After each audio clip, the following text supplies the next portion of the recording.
wise advice for a young woman. Di Renji was a renowned chancellor in the Tang dynasty. At a young age, he was very handsome with a fine complexion. On the way to the capital city to sit for the imperial exam, he stayed at an inn one evening. He was studying quietly at night when suddenly a young woman came into his room. She turned out to be the widow of the hotel's owner, who passed away not long after they got married. She was impressed by Dee's handsome appearance and came to flirt with him under the excuse of getting some light for her candle. Although Dee saw right through the young widow's intentions, he spoke to her with a friendly air.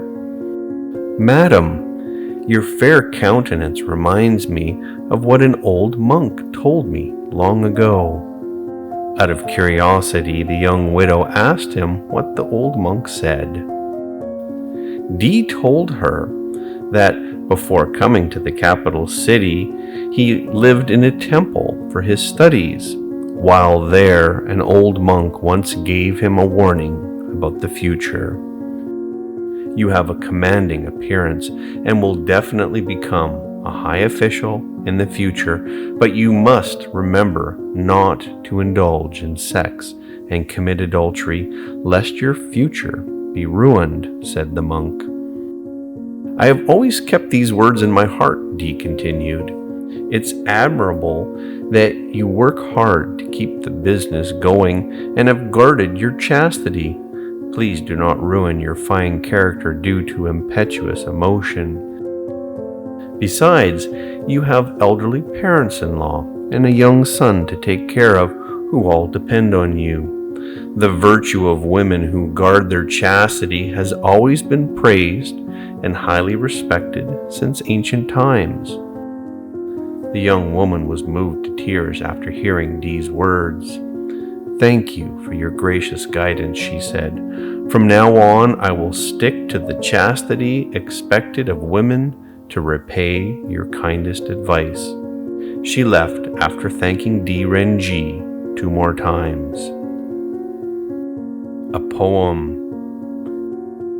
Chen Dao, a poet in the mid to late Tang dynasty, once went to Hangzhou in the current Jiangxi province to escape a war. His friend Yan Zhuan brought him a talented and beautiful young lady for his company. Chen politely declined by composing a poem on the spot. "When writing this poem with thoughts as clear as water, I am at an old age, and my amorous feelings are as thin as drifting clouds, having already gained a way to ascend to heaven. I am sorry to have to refuse beauty and talent like yours." One could not help but admire the wisdom and kindness of the ancients. Even when rejecting impropriety, they still remained polite and avoided humiliating others.